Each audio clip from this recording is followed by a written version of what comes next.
हरिः ओम्। आपादमौलिपर्यन्तं गुरूणाम् आकृतिं स्मरेत् तेन विघ्नाः प्रणश्यन्ति सिद्धन्ति च मनोरथाः। श्रीगुरुभ्यो नमः। परमगुरुभ्यो नमः। श्रीमदानन्दतीर्थभगवत्पादाचार्यगुरुभ्यो नमः। मन्मनोभीष्टवरदं सर्वाभीष्टफलप्रदं पुरन्दरगुरुं वन्दे दासश्रेष्ठं दयानिधिं विद्याविनयसम्पन्नान् शान्तादिगुणब्रह्मितान् सशास्त्रप्रवचनासक्तान् निलमिलार्यान् गुरून् भजे। पृथ्वीमण्डलमध्यस्याः पूर्णबोधमतानुगाः वैष्णवाः विष्णुहृदयाः तान् नमस्ये गुरुं हरिः ओम्। ಶ್ರೀಶಾ ಪಾಹಿ. ಅನಂತಕೋಟಿ ಎಂಬುದು ಶ್ರೀ ಪುರಂದರದಾಸ ರಚಿಸಿದ ಭವ್ಯ ಗ್ರಂಥ. ಶಾಸ್ತ್ರ ಪ್ರಮೇಯಗಳು 180 ಗದ್ಯಗಳು. ನಾವು 82ನೇ ಗದ್ಯದಿಂದ 92ನೇ ಗದ್ಯದವರೆಗೆ ನೋಡುತ್ತಿದ್ದೆವು. ಅಕ್ರೂರ ವರದ, ಅಂಬರೀಷ ವರದ, ನಾರದ ವರದ, ಪ್ರಹ್ಲಾದ ವರದ, ಗಜೇಂದ್ರ ವರದ, ಮುಚುಕುಂದ ವರದ, ಧ್ರುವ ವರದ, ವಿಭೀಷಣ ವರದ, ಪುಂಡರೀಕ ವರದ ಮತ್ತು ಪರಾಶರ ವರದ ಎಂಬುದು 10 ಜನ ವರದರು. 10 ಎಂಬುದು ಅನಂತ ಶಬ್ದವಾಚ್ಯೆ. ಆದ್ದರಿಂದ ಅನಂತ ಜೀವರುಗಳಿಗೆ ನೀಚೋಚ್ಚ ಭಾವಗಳಲ್ಲಿದ್ದಾರೆ ಮತ್ತು ಭಗವಂತನ ಅಧೀನದಲ್ಲಿದ್ದಾರೆ ಎಂಬುದು ಜೀವ ಪ್ರಕರಣವನ್ನು ಶ್ರೀ ಪುರಂದರದಾಸರು ತಿಳಿಸ್ತಾ ಇದ್ದಾರೆ. ಹರೇರನುಚ್ಚರ ನೀಚೋಚ್ಚ ಭಾವಂಗತಃ ಎಂಬುದು ತಾರತಮ್ಯೋಪೇತವಾಗಿದೆ. ಈ ತಾರತಮ್ಯವನ್ನು ತಿಳಿದರೆ ಮಾತ್ರ ಮೋಕ್ಷ ಬರುತ್ತೆ. ಆದ್ದರಿಂದ ತಾರತಮ್ಯವನ್ನು ತಿಳಿಯುವ ಬಗ್ಗೆ ಹೇಗೆ ಎಂಬುದನ್ನು ಸರ್ವಜೀವರಿಗೂ ಕರ್ತೃತ್ವ ಎಂಬುದು ಭಗವಂತ ದತ್ತಕನಾಗಿದ್ದಾನೆ. ಈ ಕರ್ತೃತ್ವ ಶಕ್ತಿಯಿಂದ ಪ್ರತಿಯೊಬ್ಬ ಜೀವರು ತಮ್ಮ ಯೋಗ್ಯತೆಯನ್ನು ತಿಳಿದುಕೊಳ್ಳಬೇಕು. ಭಗವಂತ ಪುರುಷೋತ್ತಮದಿಂದ ಆರಾಧಿಸಬೇಕು.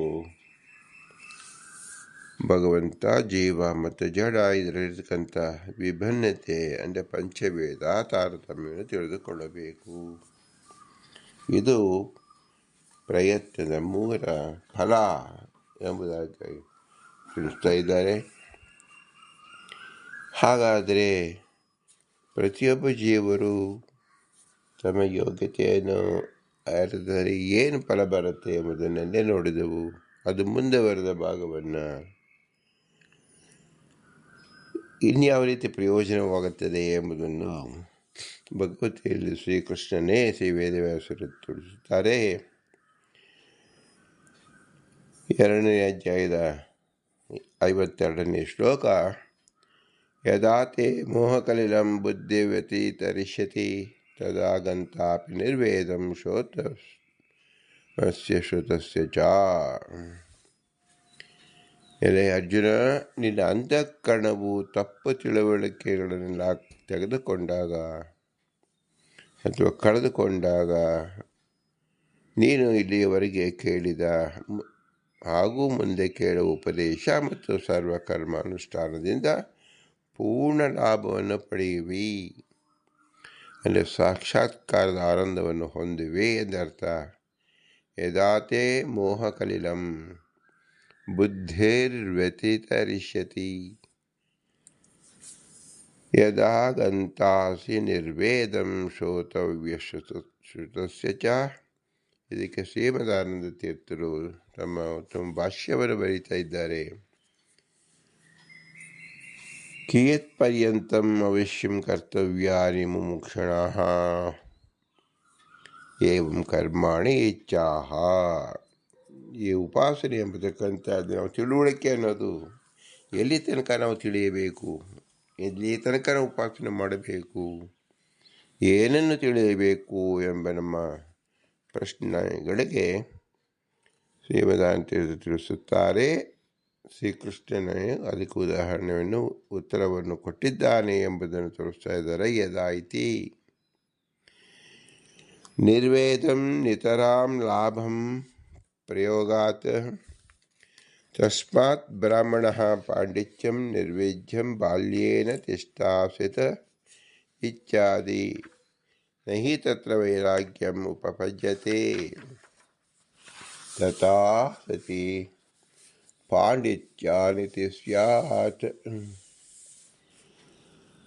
ನ ಚ ಜ್ಞಾನೀನಾಂ ಭಗವನ್ಮಹಿಮಾದ್ಶ್ರವಣೆ ವಿರಕ್ತಿ ಭವತಿ ಆತ್ಮಾರಾಮಃ ಹಿ ಮುನಿಯಃ ನಿಗ್ರಾಹ್ಯಂ ಅಪಿ ಉಪಕ್ರಮೆ ಕುರ್ವಂತಿ ಹಿತ ಕಿಂ ಭಕ್ತಿ ಇತ್ತಂ ಭೂತಗಣೋ ಹರಿಃ ಇತಿ ವಚನಾತ್ ಅನುಷ್ಠಾನಸ್ಯ ಶುಕಾದೀನಾಂ. ಈ ರೀತಿ ಯಾರು ಅನುಷ್ಠಾನ ಮಾಡಿದರು ಎಂಬುದಕ್ಕೆ ಉದಾಹರಣೆ ಶುಕಾಚಾರ್ಯ ಮುಂತಾದಗಳು ಇದನ್ನು ಅನುಷ್ಠಾನ ಮಾಡಿದ್ದಾರೆ. ನ ಚ ತೇಷಾಂ ಫಲಂ ಸುಖಂ ನಾಸ್ತಿ ತಸ್ಯೇವ ಮಹತ್ಸುಖತ್ವಾತ್ ತೇಷಾಂ ಯಾ ನಿವೃತ್ತಿಸ್ತನುಭೃತಂ ತವ ಪಾದಪದ್ಮಂ ಜಾನಾನ್ ಭವಜ್ಜನಕಕಥಾ ಶ್ರವಣೇನ ವಾ ಸ್ಯಾತ್ ಸಾ ಬ್ರಹ್ಮಣಿ ಸ್ವಮಹಿಮನ್ಯಪಿ ನಾಥ ಮಾಭೂತ್ ಕುಮತ್ವಕಾಸಿ ಲಲಿತ ತತ್ಪತಾಂ ವಿಮಾನಾತ್ ಇತ್ಯಾದಿ ವಚನಾತ್ ತೇಷಾಮಪಿ ಉಪಾಸನಾದಿ ಫಲಸ್ಯ ಸಾಧಿತತ್ವಾತ್. ಆತ್ಮಜ್ಞಾನಿಗಳಾದ ಮುನಿಗಳು ಪ್ರಯೋಜನದ ಉದ್ದೇಶವಿಲ್ಲದವರಾದರೂ ಶ್ರವಣ ಮನನದಿಂದ ನವವಿಧ ಭಕ್ತಿಯನ್ನು ಮಾಡುತ್ತಾರೆ. ಜ್ಞಾನಿಗಳಾದರೂ ಶುಕ ಮಹರ್ಷಿಯಂಥವರು ಸಹ ಶ್ರವಣಗಳನ್ನು ಮಾಡುತ್ತಿರುತ್ತಾರೆ. ಜ್ಞಾನಿಗಳು ಒಂದು ರೀತಿಯಲ್ಲಿ ಭಗವನ್ ಮಹಿಮೆಯ ಶ್ರವಣದಿಂದ ರಸಿಕರು. ಶ್ರವಣದಿಂದಲೇ ಅವರಿಗೆ ಸುಖ ಅನುಭವವಾಗುತ್ತದೆ. ನಿರ್ವೇದ ವೈರಾಗ್ಯ ಮತ್ತು ಲಾಭ. ಉಪನಿಷತ್ ವಾಕ್ಯ ಪ್ರಕೃತ ನಿರ್ವೇದ ಪದಕ್ಕೆ ವೈರಾಗ್ಯವೆಂದು ಅರ್ಥೈಸಿದೆ. ಶ್ರವಣದಲ್ಲಿ ವೈರಾಗ್ಯವನ್ನು ತಾಳುತ್ತಾನೆ ಎಂದು ಅರ್ಥವಾಗುತ್ತದೆ. ಈ ಅರ್ಥ ಭಾಗವತ ಧರ್ಮಕ್ಕೆ ವಿರುದ್ಧ. ಪುತ್ರೋತ್ಸವ ವಾರ್ತೆ ಇತರಿಗೆ ಸುಖ ಕಾರಣವಾಗದಿದ್ದರೂ ತಂದೆಗೆ ಸುಖ ಸಂತೋಷ ತಂದುಕೊಡುತ್ತದೆ. ಹಾಗೆಯೇ ಭಗವಂತನ ಮಹಿಮೆಗಳ ಶ್ರವಣಾದಿಗಳು ಜ್ಞಾನಿಗೆ ಆನಂದವನ್ನು ಉದ್ರೇಕಗೊಳಿಸಿ ಮುಂದೆ ಮುಕ್ತಿಯಲ್ಲಿ ಸ್ವರೂಪಾನಂದ ಅಭಿವೃದ್ಧಿಗೆ ಕಾರಣವಾಗುತ್ತದೆ. ಹೀಗೆ ಜ್ಞಾನಿಯ ಕರ್ಮಫಲ ನಿಷ್ಫಲವೆನಿಸುವುದಿಲ್ಲ. ಯಾವುದೇ ಕರ್ಮವನ್ನು ತಿಳಿದು ಮಾಡು, ನೋಡಿ ತಿಳಿ, ಮಾಡಿ ಕಲಿ ಎಂಬುದು ಗಾದೆ ಇದೆ. ಆದ್ದರಿಂದ ನೋಡಿ ಅಂದರೆ ಏನು? ಭಗವಂತನನ್ನು ನಮ್ಮ ಬಿಂಬದಲ್ಲಿ ನೋಡಿ ಬಿಂಬದರ್ಶನ ಮಾಡಿ ಅವನ ಉಪಾಸನೆಯನ್ನು ಮಾಡು ಎಂದರ್ಥ. ಮತ್ತು ತಮ್ಮ ಅನೇಕ ಹಿರಿಯರು, ತಂದೆ ತಾಯಿಗಳು, ಗುರು ಹಿರಿಯರು ಮಾಡತಕ್ಕಂಥ ಸದಾಚಾರವನ್ನು ನೋಡಿ ತಿಳಿಬೇಕು. ವೇದೋಕ್ತವಾದ ಮಹರ್ಷಿಗಳು ಏನು ಮಾಡಿದ್ದಾರೆ ಎಂಬುದನ್ನು ನೋಡಿ ತಿಳಿಯಬೇಕು. ತಿಳಿದ ಮೇಲೆ ಮಾಡಿ ಕಲಿ. ನಾವು ಪ್ರಯತ್ನಪೂರ್ವಕವಾಗಿ ಆ ಸಲಕರಣೆಗಳಿಂದ ಮಾಡಲು ಪ್ರಯತ್ನಿಸಬೇಕು. ಆಗ ಭಗವಂತನ ವಿಶೇಷವಾದ ಪ್ರಸಾದ ನಮಗೆ ಒದಗಿ ಬರುತ್ತದೆ. ಏನು ಮೊಟ್ಟಮೊದಲನೇ ಪ್ರಸಾದ ಅಂದರೆ ಅಂತಃಕರಣ ಶುದ್ಧಿ. ನಮ್ಮ ಬುದ್ಧಿಯಲ್ಲಿರತಕ್ಕಂಥ ದೋಷಗಳೆಲ್ಲ ನಿವಾರಣೆ ಆಗುತ್ತದೆ. ಅಂತಃಕರಣ ಶುದ್ಧಿಯಾಗುವುದರಿಂದ ದೈಹಿಕ, ವಾಚನಿಕ, ಮಾನಸಿಕವಾಗಿ ಪವಿತ್ರತೆಯನ್ನು ಹೊಂದುತ್ತದೆ ಎಂದರ್ಥ. ಅಜ್ಞಾನ ಎಂಬುದೇ ಎಲ್ಲರಿಗೂ ಅನಿಷ್ಟ ರೂಪವಾದದ್ದು, ಬಾಲರೂಪವಾದದ್ದು ಮತ್ತು ದುಃಖ ರೂಪವಾದದ್ದು. ಈ ಅಜ್ಞಾನ ವಚನದಲ್ಲಿ, ಕಾಯದಲ್ಲಿ ಮತ್ತು ಬುದ್ಧಿಯಲ್ಲಿ ಸ್ಥಿತವಾಗಿರುವುದನ್ನು ನಾವು ಚಿಂತಿಸಿದಾಗ ದೇಹದಲ್ಲಿ ಸೌಷ್ಠವಾದ ಆರೋಗ್ಯ, ಮನಸ್ಸಿನಲ್ಲಿ ಪ್ರಸನ್ನತೆ ಮತ್ತು ವಚನದಲ್ಲಿ ಸುಸ್ಪಷ್ಟತೆ ಇದು ನಮಗೆ ನೋಡಬಹುದಾಗಿದೆ. ಆಹ್ಲಾದಕರವಾಗಿ ಇರತಕ್ಕಂಥ ಮನಸ್ಸು, ಆಹ್ಲಾದಕರವಾಗಿರತಕ್ಕಂಥ ಮಾತು, ಆಹ್ಲಾದಕರವಾಗಿರತಕ್ಕಂಥ ದೈಹಿಕ ಚಟುವಟಿಕೆಗಳು ಸಾಧ್ಯವಾಗುತ್ತದೆ ಅಜ್ಞಾನ ಎಂಬುದು ನಿವಾರಣೆಯಾದರೆ. ಇದು ಸಾಧ್ಯವಾಗುವುದು ಯಾವುದರಿಂದ ಅಂದರೆ ಭಗವಂತನ ಕಥಾಶ್ರವಣವನ್ನು ನಾವು ಮನಮುಟ್ಟಿ ಕೇಳುವಂತೆ. ಯಾವ ಭಗವಂತನ ಕಥೆಯನ್ನು ಕೇಳುವಾಗ, ಭಗವಂತನ ಗುಣವನ್ನು ನಾವು ಆಲಿಸುವಾಗ ಅತ್ಯಂತ ಬುದ್ಧಿಯುಕ್ತವಾಗಿ, ಅತ್ಯಂತ ಶ್ರದ್ಧಾಭಕ್ತಿಗಳಿಂದ ನಾವು ಕೇಳಿದರೆ ಸಾಕು, ಅದರಿಂದ ನಮಗೆ ನೈರ್ಮಲ್ಯವನ್ನು ತಂದುಕೊಡುತ್ತದೆ. ಇದು ಕಾಲಾಂತರದಲ್ಲಿ ಅಪರೋಕ್ಷ ಜ್ಞಾನವನ್ನೇ ತಂದುಕೊಡುತ್ತದೆ. ಅದಕ್ಕೆ ಉಪಾಸನೆ ಎಂದ ಹೆಸರು. ಇದು ಮುಖ್ಯವಾದ ಫಲವಾಗಿದೆ. ಸಾತ್ವಿಕರು ತಮ್ಮ ಕರ್ತೃತ್ವ ತಿಳಿದು ತಮ್ಮ ನಿಯತವಾದ ಕರ್ಮಗಳನ್ನು ಮಾಡಿದರೆ ಅವರು ಅಪರೋಕ್ಷ ಜ್ಞಾನವನ್ನು ಹೊಂದುತ್ತಾರೆ ಎಂಬುದೇ ಸೂಚನೆಯಾಗಿದೆ. ಇದನ್ನು ಮುಂದೆ ಭಾಷ್ಯದಲ್ಲಿ ಮತ್ತೆ ಸ್ಪಷ್ಟೀಕರಿಸ್ತಾ ಇದ್ದಾರೆ. ತಾರತಮ್ಯಾನುಗತೇಶ್ಚ ತಥಾಹಿ ಯದಿ ತಾರತಮ್ಯಂ ನ ಸ್ಯಾತ್ ನಾತ್ಯಂತಿಕಂ ವಿಗಣಯತ್ಯಪಿ ತೇ ಪ್ರಸಾದಂ ನೈಕಾತ್ಮತಾ ತೇ ಸ್ಪೃಹ್ಯಂತೆ ಕಿಂಚಿತ್ ವಿಕತ್ವಮಪ್ಯುತಂ ದೀಯಮಾನಂ ನ ಗೃಹ್ಣಾತಿ ಇತಿ ಮುಕ್ತಮಪಿ ಅನಿಶ್ಚಿತಂ ಮೋಕ್ಷ ಏವ ಫಲಂ. ತಾರತಮ್ಯ ಜ್ಞಾನ ಎಂಬುದು ನಿತ್ಯವಾದುದು, ಶಾಶ್ವತವಾದದ್ದು, ಅನುಷ್ಠಾಯವಾದದ್ದು, ಅನುಸಂಧಾನಕ್ಕೆ ವಿಶೇಷವಾದದ್ದು. ಇದನ್ನು ತಿಳಿಯುವುದರಿಂದ ಮಾತ್ರ ಜೀವರು ಮೋಕ್ಷವನ್ನು ಪಡೆಯುತ್ತಾರೆ. ತಾರತಮ್ಯವನ್ನು ತಿಳಿಯುವ ಮೂಲಕ ಉಪಾಸನೆ ಮಾಡಬೇಕು. ತಾರತಮ್ಯದ ಮುಖ್ಯ ಪ್ರಯೋಜನವೇನು? ಯಾರು ಶ್ರೇಷ್ಠರು, ಯಾವ ಗುಣದಿಂದ ಶ್ರೇಷ್ಠರು ಎಂಬುದನ್ನು ತಿಳಿದು ಉಪಾಸನೆ ಮಾಡತಕ್ಕಂಥದ್ದು. ಪರಮಪುರುಷನಾದ ಭಗವಂತ ಎಲ್ಲದಕ್ಕೂ ಮೀರಿದವನಾಗಿದ್ದಾನದ್ದರಿಂದ ಅವನು ಪುರುಷೋತ್ತಮ ಎಂದು ನಾವು ಚಿಂತಿಸಬೇಕು. ಲೋಕೆ ವೇದೇ ಚ ಕ್ರದಿತಂ ಪುರುಷೋತ್ತಮ. ಮತ್ತು ಜೀವರುಗಳಲ್ಲೇ ಅನಂತ ಸಂಖ್ಯೆಯಲ್ಲಿ ನಮ್ಮ ಉತ್ತಮರಿರುತ್ತಾರೆ. ಅವರು ಭಗವಂತನನ್ನು ಕೊಂಡಾಡುತ್ತಿರುತ್ತಾರೆ. ಆದ್ದರಿಂದ ನಾವು ಅನುಸರಿಸಬೇಕು, ಅವರ ಸೇವೆಯನ್ನು ಮಾಡಬೇಕು, ಅವರ ಮೂಲಕ ಭಗವಂತನನ್ನು ತಿಳಿಯಬೇಕು. ಇದು ನಿತ್ಯ ನಿರಂತರವಾಗಿರಬೇಕು. ಮೋಕ್ಷದಲ್ಲೂ ಸಹ ಇದು ಶಾಶ್ವತವಾಗಿ ನಿಲ್ಲುವಂಥದ್ದು. ಇದು ಮೋಕ್ಷಪ್ರದ ಮತ್ತು ಮೋಕ್ಷದಲ್ಲೂ ಇರುವಂಥದ್ದು ಅಂತ ತಿಳಿಯಬೇಕು.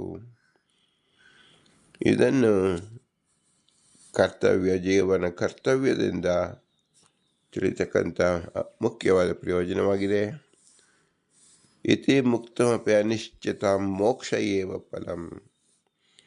ಸಂಸಾರವು ಸರಿಯಾದ ಯೋಗ್ಯತಾ ತಾರತಮ್ಯವನ್ನು ಸರಿಯಾಗಿ ತಿಳಿದು ಅನುಸಂಧಾನ ಮಾಡುತ್ತಾರೋ, ಭಗವಂತನ ಆರಾಧನೆ ಮಾಡುತ್ತಾರೋ ಅಂಥವರಿಗೂ ಸಹ ಭಗವಂತ ಮೋಕ್ಷವನ್ನೇ ಕೊಡುತ್ತಾನೆ. ಮೋಕ್ಷದಲ್ಲಿ ಅತಿ ಸ್ಪಷ್ಟವಾದ ತಾರತಮ್ಯ ಕಾಣುತ್ತದೆ. ಇಲ್ಲಿ ನಾವು ಶಾಸ್ತ್ರಾಧಾರಿತವಾಗಿ ಮತ್ತು ಅವರ ಉಪದೇಶದ ಅನುಸಂಧಾನವಾಗಿ ನಾವು ತಾರತಮ್ಯ ತಿಳಿಯಬೇಕು ಎಂದರ್ಥ. ತದಿಚ್ಛತಾಂ ಅಪಿ ಸ ಭವತಿ ಸುಪ್ರತೀಕಾದೀನಾಂ ಇತಿ ಕಥಂ ಅನಿಶ್ಚಿತಂ ಶ್ರುತಿ ಉತ್ಪನ್ನ ಸ್ಯಾತ್. ವಚನಚೇತ ಭಕ್ತಿ ವಿಶೇಷೋ ಅತ್ರ ದೃಶ್ಯತೆ ಪುರುಷೋತ್ತಮಿ. ತಥಾ ಮುಕ್ತಿ ವಿಶೇಷೋಪಿ ಜ್ಞಾನೀನಾಂ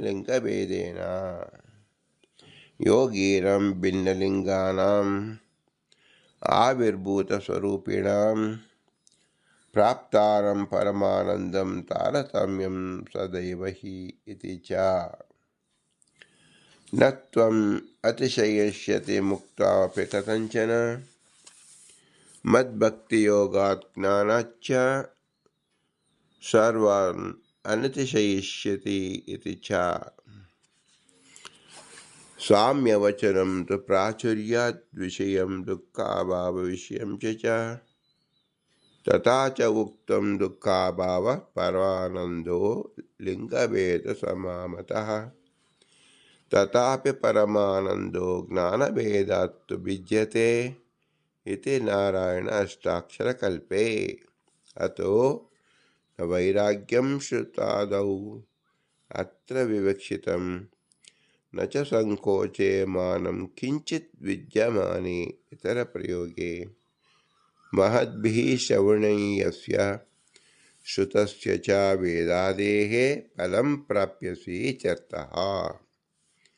ತಾರತಮ್ಯ ಪ್ರಮಾಣಗಳಿಂದ ತಿಳಿದು ಬರುತ್ತದೆ ಮತ್ತು ಪ್ರಮಾಣ ವಿರೋಧವಿಲ್ಲದಿರುವುದರಿಂದ ಮುಕ್ತಿಯಲ್ಲಿ ತಾರತಮ್ಯವಿದೆ ಎಂದು ಭಾಗವತ ತೃತೀಯ ಸ್ಕಂದದಲ್ಲಿ ಕಪಿಲ ನಾಮಕ ಭಗವಂತನು ಮುಕ್ತಿಯಲ್ಲಿ ತಾರತಮ್ಯವಿಲ್ಲವಾದರೆ ಜ್ಞಾನಿಗಳು ಮುಕ್ತಿಗೆ ಕಾರಣವಾದ ನನ್ನ ಪ್ರಸಾದವನ್ನು ಲೆಕ್ಕಿಸುವುದಿಲ್ಲ, ಕೆಲವರು ನನ್ನ ಸಾಯುಜ್ಯವನ್ನು ಬಯಸುವುದಿಲ್ಲ, ನಾನು ಕೊಟ್ಟರೂ ಸಾಯುಜ್ಯವನ್ನು ತೆಗೆದುಕೊಳ್ಳುವುದಿಲ್ಲ.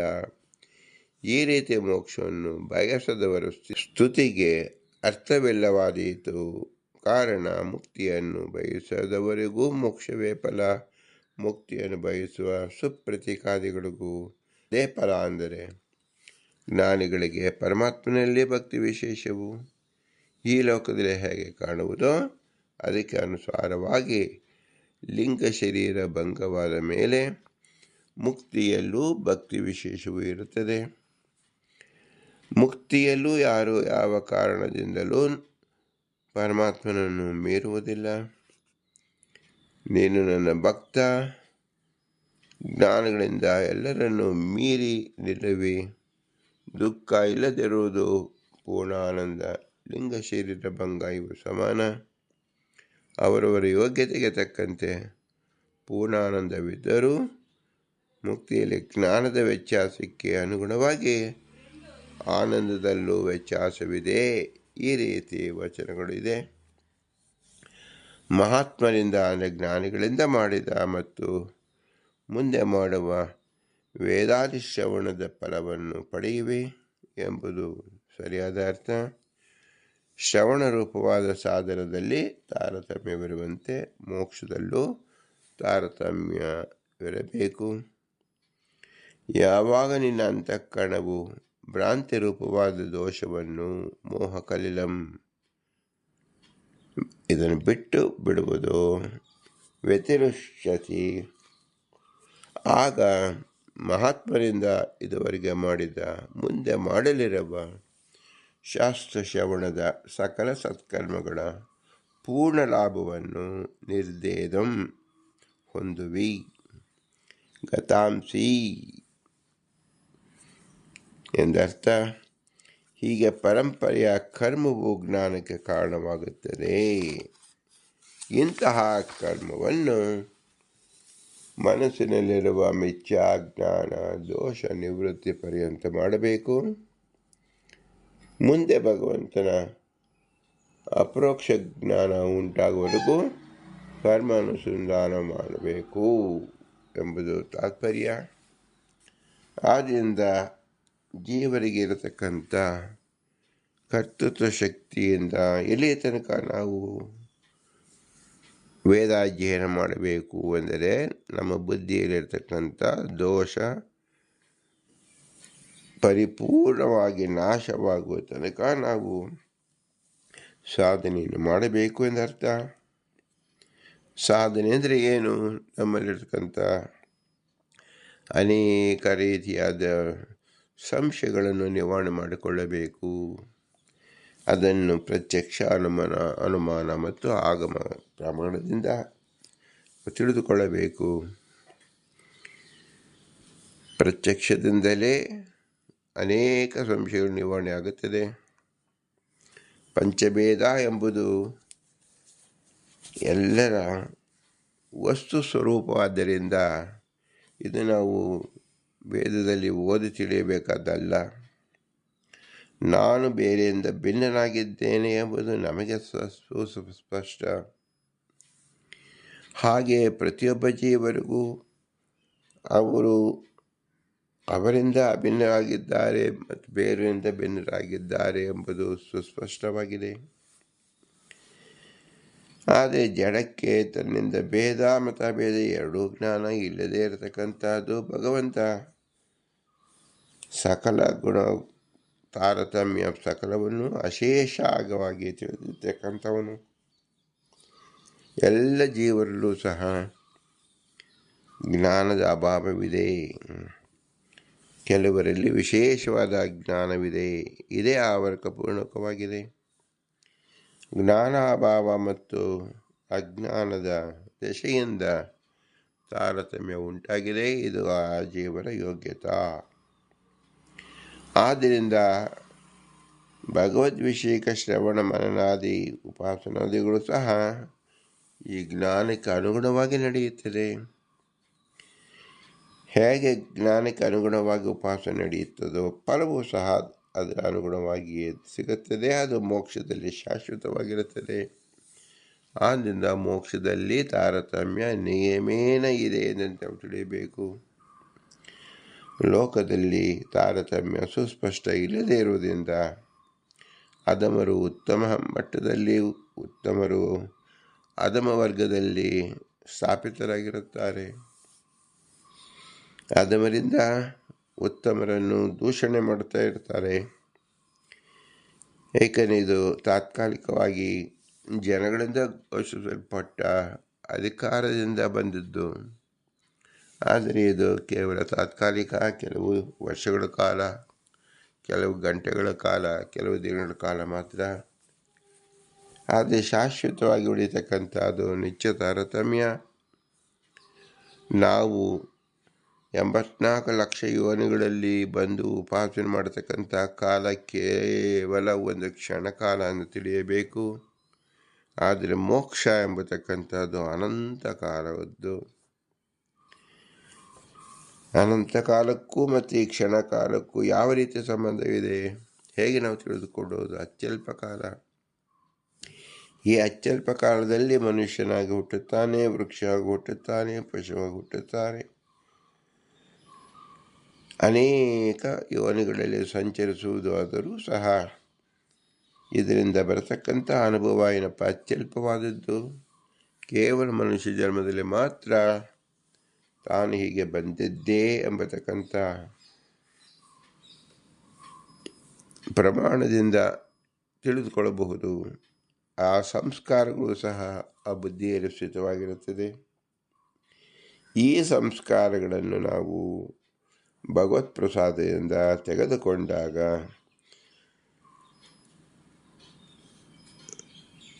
ಜೀವನದಲ್ಲಿರ್ತಕ್ಕಂಥ ನಿಜ ಭಾವ ಅಂದರೆ ಅವರ ಯೋಗ್ಯತೆಯ ಪ್ರಕಟವಾಗುತ್ತದೆ. ಅದೇ ಮೋಕ್ಷ ಎಂದು ಹೆಸರು. ನಮಗೆ ಬಂದಿರತಕ್ಕಂಥದ್ದು ಸಂಸ್ಕಾರಗಳು ಆವರಣ ರೂಪವಾಗಿರುತ್ತದೆ. ಇದರಲ್ಲಿ ಹಿತ ಮತ್ತು ಹಿತ ಎರಡೂ ಸಹ ಇರುತ್ತದೆ. ಅಹಿತವಾದ ಎಲ್ಲವನ್ನು ಬಿಟ್ಟು ಬಿಡಬೇಕು. ಹಿತವನ್ನು ಮಾತ್ರ ನಾವು ಸ್ವೀಕರಿಸಿ ಅದು ನಮ್ಮ ಮೋಕ್ಷ ಮಾರ್ಗಕ್ಕೆ ಸಹಾಯವಾಗುವಂತೆ ಮಾಡಿಕೊಳ್ಳಬೇಕು. ಇದು ಮನುಷ್ಯ ಜನ್ಮದಲ್ಲಿ ಮಾತ್ರ ಸಾಧ್ಯ. ಆದ್ದರಿಂದ ಉಪಾಸನೆಗಳು ಮಾಡುವಕ್ಕೋಸ್ಕರವಾಗಿ ಜೀವನ ತನ್ನ ಕರ್ತವ್ಯವನ್ನು ತಿಳಿದುಕೊಳ್ಳಬೇಕು. ಕರ್ತವ್ಯವನ್ನು ತಿಳಿದು ಪ್ರಯತ್ನವನ್ನು ಮಾಡಬೇಕು.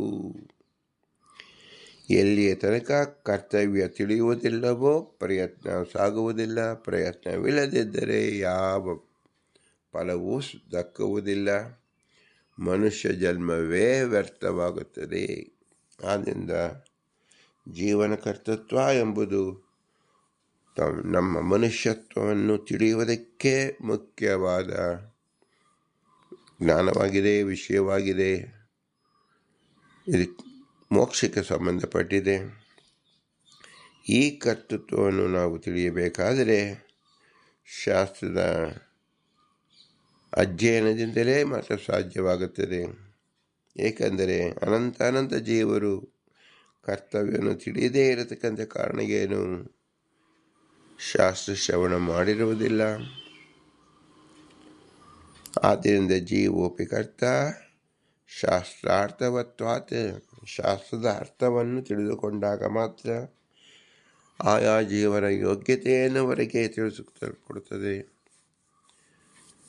ತನ್ಮೂಲಕ ವೇದೋಕ್ತವಾದ ಗುರು ಹಿರಿಯರ ಪರಿಚಯ ಮತ್ತು ಗುರುಗಳ ಅನುಗ್ರಹ, ಗುರುಗಳ ಸೇವಾರೂಪ, ಗುರುಗಳಿಂದ ವಿಶೇಷವಾದ ಭಗವಂತನ ಉಪಾಸನೆ ಮಾರ್ಗವನ್ನು ತಿಳಿಸಿಕೊಡುವುದರಿಂದ ಗುರುಗಳ ಉಪದೇಶವೇ ಅತಿ ಪ್ರಮುಖವಾಗುತ್ತದೆ. ಎಷ್ಟೋ ಜನ್ಮದಲ್ಲಿ ಬಂದರೂ ಸಹ ಗುರುಗಳ ದರ್ಶನವೇ ಆಗದೆ ಉಪದೇಶವೇ ಇಲ್ಲದೆ ಇದ್ದಿದ್ದೆಲ್ಲ ವ್ಯರ್ಥ ಜನ್ಮ ಎನಿಸಿಕೊಳ್ಳುತ್ತದೆ. ಯಾವ ಜನ್ಮದಲ್ಲಿ ನಮಗೆ ಗುರುಗಳ ಸಂಪರ್ಕವಾಗುವುದೋ, ಯಾವ ಜನ್ಮದಲ್ಲಿ ಗುರುಗಳು ನಮಗೆ ಉಪಾಸನೆಯನ್ನು ಮಾಡುತ್ತಾರೋ, ಉಪದೇಶವನ್ನು ಮಾಡುತ್ತಾರೋ, ಆ ಜನ್ಮ ನಮ್ಮ ಅಂತಃಕರಣ ಶುದ್ಧವಾಯಿತು ಅಂತ ತಿಳಿದುಕೊಳ್ಳಬೇಕು. ಇದು ಕೇವಲ ಮನುಷ್ಯರಾಗಿ ಹುಟ್ಟಿ ಯಾರು ಗುರುಗಳ ಸೇವೆಯನ್ನು ಮಾಡುತ್ತಾರೋ ಅವರಿಗೆ ಮಾತ್ರ ಲಭ್ಯವಾಗತಕ್ಕಂತಹ ಸುಪ್ರಸಾದವಿದು. ಇದು ಜೀವನ ಕರ್ತೃತ್ವ ಎಂಬುದರ ಪರಿಣಾಮ ರೂಪ. ಅದೇ ಜೀವನ ಪ್ರಯತ್ನ. ಈ ಪ್ರಯತ್ನ ಎಂಬುದು ಶತಾಂಶವಾಗಿರಬೇಕು, ಕಳಪೆ ಇರಬಾರದು, ಕಾರಣ ಹೇಳಿ ತಪ್ಪಿಸಿಕೊಳ್ಳಬಾರದು. ತಮ್ಮ ಯೋಗ್ಯತಾ ಪೂರ್ಣವಾಗಿ ಪ್ರಯತ್ನವನ್ನು ಮಾಡಬೇಕು. ಪ್ರಯತ್ನ ಪೂರ್ಣವಾದಾಗ ಗುರುಗಳ ಅನುಗ್ರಹವಾಗುವುದು. ಇದು ಕ್ಲುಪ್ತ ನಿಯಮಿತವಾಗಿದೆ. ಇದರ ಮೊಟ್ಟ ಮೊದಲಿಗೆ ತಿಳಿಬೇಕಾದ್ದು ತಾರತಮ್ಯ. ಆದ್ದರಿಂದ ಶ್ರೀ ಪುರಂದರದಾಸರು ಇಲ್ಲಿ 10 ಜನ ವರದನ್ನು ನೆನಪಿಸಿದ್ದಾರೆ. ಅವರು ಭಗವಂತನ ಆರಾಧನೆ ಮಾಡಲಿಕ್ಕೆ ಹೇಗೆ ಗುರುಗಳ ಉಪಾಸನೆ ಮಾಡಿದರು, ತತ್ವಾಭಿಮಾನಿ ದೇವತೆಗಳನ್ನು ಹೇಗೆ ಬೆಳೆಸಿಕೊಂಡರು, ವಾಯುದೇವರನ್ನು ಹೇಗೆ ಪೂಜಿಸಿದರು ಎಂಬುದನ್ನು ಮುಖ್ಯವಾಗಿ ಇಲ್ಲಿ ತೋರಿಸಿದ್ದಾರೆ. ಇಂತಹ ಶ್ರೇಷ್ಠ ಜ್ಞಾನವನ್ನು ಒದಗಿಸುವ ಶ್ರೀ ಪುರಂದರದಾಸರಿಗೆ ನಾವು ಅನಂತ ನಮಸ್ಕಾರಗಳನ್ನು ಸಲ್ಲಿಸಬೇಕು. ಅವರ ಅಂತರ್ಯಾಮಿ ಪುರಂದರರಿಗೆ ಭೂಯಿಷ್ಠ ಅಂತ ನಮ್ಮ ಉಕ್ತಿ ವಿಧೇಯಮ ಎಂದು ಹೇಳಬೇಕು. ಇಂತಹ ಶ್ರೇಷ್ಠ ಜ್ಞಾನ ಬರಲು ಸಾಧ್ಯವಾದ ಮನುಷ್ಯ ಜನ್ಮಕ್ಕೆ ಕಾರಣಕರ್ತಗಳಾದ ನಮ್ಮ ತಂದೆ ತಾಯಿಗಳ ಉಪಕಾರ ಸ್ಮರಣೆಯನ್ನು ಮಾಡಬೇಕು. ಅವರಿಗೆ ಇರುವಲು ನೆರವಾದ ಗುರು ಹಿರಿಯರ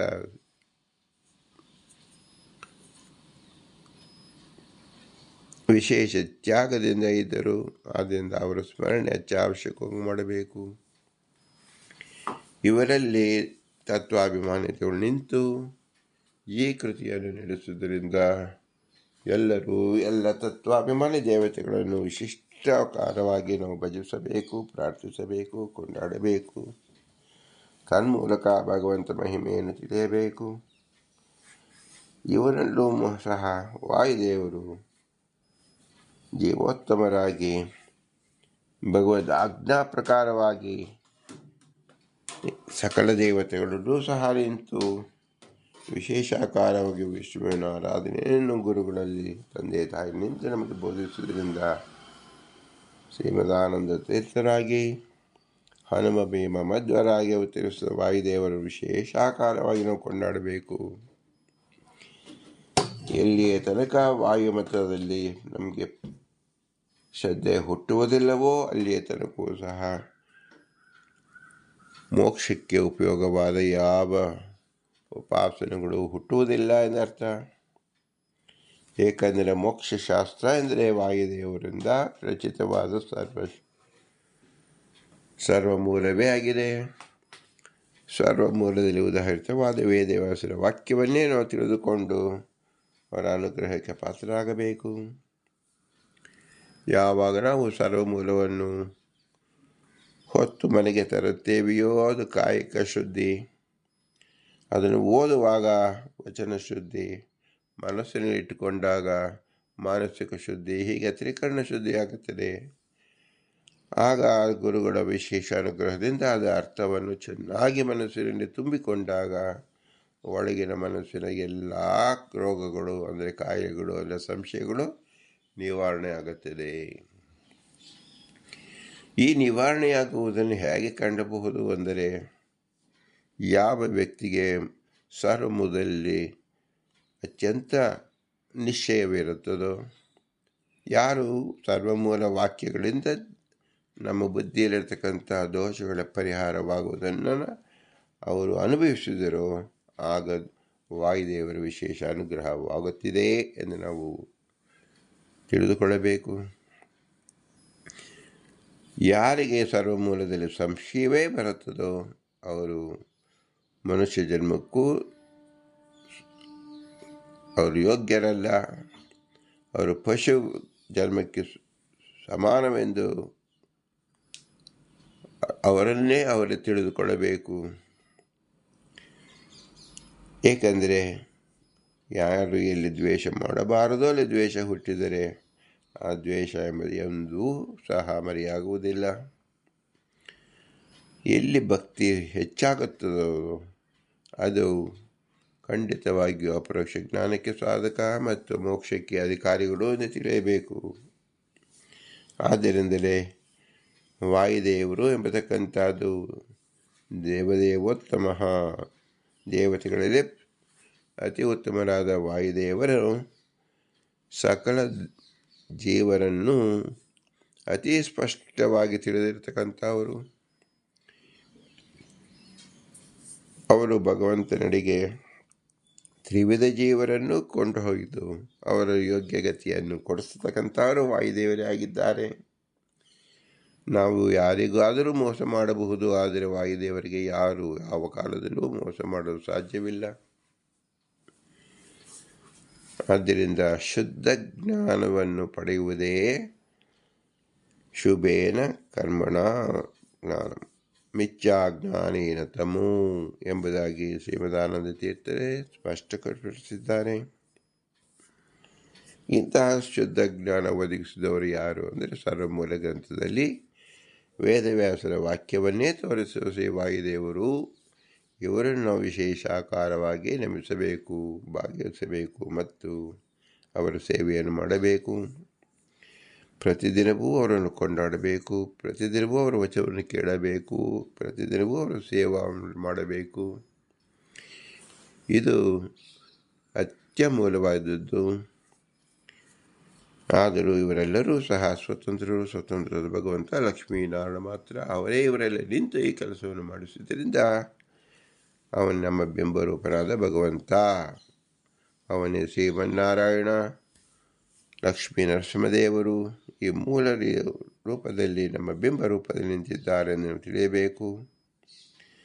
ಈ ಬಿಂಬನಿಗೆ ನಾವು ಹೇಗೆ ಆರಾಧಿಸುವುದು ಅಂದರೆ, ಭೂಯಿಷ್ಟಾಂತಿ ನಮ ಉಕ್ತಿಮಿದೇಮ, ಭೂಯಿಷ್ಟಾಂತಿ ನಮ ಉಕ್ತಿಮಿದೇಮ, ಭೂಯಿಷ್ಟಾಂತೇ ನಮ ಉಕ್ತಿಮಿದೇಮ ಎಂದು ವಿನಮ್ರವಾಗಿ ನಮಿಸಬೇಕು. ಇದನ್ನು ತೋರಿಸಿಕೊಟ್ಟವರು ಸಹ ವಾಯುದೇವರ ಪ್ರಥಮ ಅವತಾರಿಯಾದ ಶ್ರೀ ಹನುಮಂತ ದೇವರು.